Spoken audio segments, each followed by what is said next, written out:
നമസ്കാരം. സ്പോർട്സ് ടോക്കിലേക്ക് സ്വാഗതം. അഖിലേന്ത്യാ ഫുട്ബോൾ ഫെഡറേഷൻ്റെ ഭരണഘടനയ്ക്ക് സുപ്രീം കോടതി അനുമതി നൽകിക്കൊണ്ടുള്ള അനുകൂല വിധി വന്നിരിക്കുകയാണ്. ഇന്ത്യയുടെ ഫുട്ബോളിൻ്റെ ഭാവി മാറ്റിമറിക്കപ്പെടുമോ ഇല്ലയോ ഈ വിധി കൊണ്ടെന്നുള്ള ചർച്ചയാണ് ഇന്ന് സ്പോർട്സ് ടോക്കിൽ. നമ്മളോടൊപ്പം രുജീഷ് വി രവീന്ദ്രൻ ചേരും. രുജീഷ്, ഒറ്റനോട്ടത്തിൽ ഫുട്ബോളിന് ആശ്വാസകരമായ ഒരു വിധി എന്ന് വിലയിരുത്താമോ? ആ അർത്ഥത്തിൽ ഇന്ത്യൻ ഫുട്ബോൾ ആകെ മാറും എന്ന പ്രതീക്ഷയൊന്നും ഇപ്പോഴും എനിക്കില്ല. പക്ഷേ ഈ പ്രവർത്തനങ്ങളിൽ ഒരു സുഗമമായി പ്രവർത്തനങ്ങൾ കൊണ്ടുപോകാൻ ഒരു ആശ്വാസമായ വിധി എന്ന് എന്തായാലും ഈ നിമിഷം പറയാം. കാരണം ഫിഫയുടെ ഒരു വിലക്ക് നമുക്ക് മുകളിൽ ഉണ്ടായിരുന്നു, ഒരു വാളായി തന്നെ ഉണ്ട്. കാരണം ഒരു വിലക്ക് വരിക എന്ന് പറഞ്ഞാൽ പിന്നീട് അത് മാറുക വലിയ പ്രയാസമുള്ള കാര്യമാണ്. കാരണം ഒക്ടോബർ 30 മുൻപ് തന്നെ ഭരണഘടന അംഗീകരിക്കണമെന്ന കാര്യം ഫിഫ നിർദ്ദേശിച്ചിട്ടുണ്ട്. ആ കാര്യത്തിൽ ആ പ്രവർത്തനങ്ങളുമായി അഖിലേന്ത്യാ ഫുട്ബോൾ ഫെഡറേഷന് പോകാം. രണ്ടാമത്തെ കാര്യം, കല്യാൺ ചൗബയുടെ നേതൃത്വത്തിലുള്ള ഈ സമിതിക്കെതിരെ വലിയ ബൈച്ചുംകുട്ടി അടക്കമുള്ള ആളുകൾ നിരന്തരം ആരോപണം ഉന്നയിക്കുന്നു. അവർക്ക് തുടരാൻ പറ്റുമോ ഇല്ലയോ എന്ന കാര്യത്തിൽ ഒരു അനിശ്ചിതത്വം ഉണ്ടായിരുന്നു. എന്തായാലും അടുത്ത തെരഞ്ഞെടുപ്പ് വരെ അവർക്ക് തുടരാം എന്ന കാര്യം കൂടി വന്നു.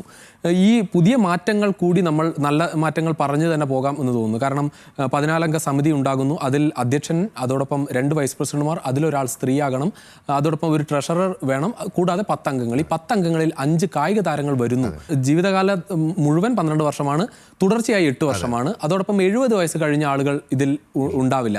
ഈ തരത്തിൽ ഒരു ഒറ്റ നോട്ടത്തിൽ നല്ല മാറ്റങ്ങൾ തന്നെ വരും. നമ്മുടെ കായിക ഫെഡറേഷനുകളൊക്കെ കേൾക്കുന്ന ഒരു ആക്ഷേപം, ഈ പ്രായമായവർ അല്ലെങ്കിൽ ഒരുപക്ഷെ യുവത്വത്തിന് അല്ലെങ്കിൽ യുവാക്കൾക്ക് ഇതിൽ അവസരം നൽകുന്നില്ല എന്നൊരു വിമർശനമുണ്ട്. പ്രായത്തിനപ്പുറം എനിക്ക് തോന്നുന്നത് ഈ തുടർച്ചയായി നിൽക്കുന്നു എന്നുള്ള കാര്യമാണ്. കാരണം ഒരു കാലത്ത് ഈ അധ്യക്ഷനായ ആൾ പിന്നെ മാറാതെ നിൽക്കുന്നതാണ് നമ്മൾ കാലങ്ങളായി കണ്ടുകൊണ്ടിരിക്കുന്നത്. അതിൽ വലിയ മാറ്റങ്ങളൊക്കെ, പുതിയ സ്പോർട്സ് ബില്ലൊക്കെ വന്നതോടെ വലിയ മാറ്റങ്ങളൊക്കെ വരും എന്ന് പ്രതീക്ഷിക്കാം. പക്ഷെ അപ്പോഴും നമ്മൾ ഈ പറഞ്ഞുകൊണ്ടിരിക്കുന്നത് ഇന്ത്യൻ ഫുട്ബോൾ ഏതെങ്കിലും തരത്തിൽ മാറുമോ എന്നാണ്. എനിക്ക് ആ പ്രതീക്ഷ തീരെയില്ല. നമ്മൾ ഈ കഴിഞ്ഞ ദിവസം ഫിഫയുടെ റാങ്കിങ് വരുന്നു.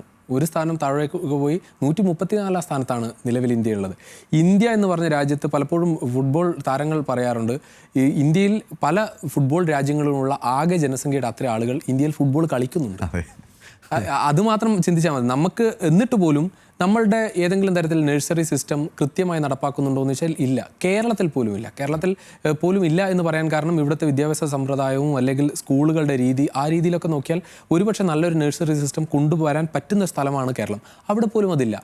നമ്മളുടെ പെൺകുട്ടികളുടെ കഴിഞ്ഞ ദിവസം ഒരു ടൂർണമെൻറ്റ്, സുബ്രത കപ്പിൻ്റെ ഭാഗമായിട്ടൊക്കെയുള്ള ടൂർണമെൻറ്റിൻ്റെ ഭാഗമായി പെൺകുട്ടികളുടെ ഒരു അതിഗംഭീരമായൊരു ഗോള്.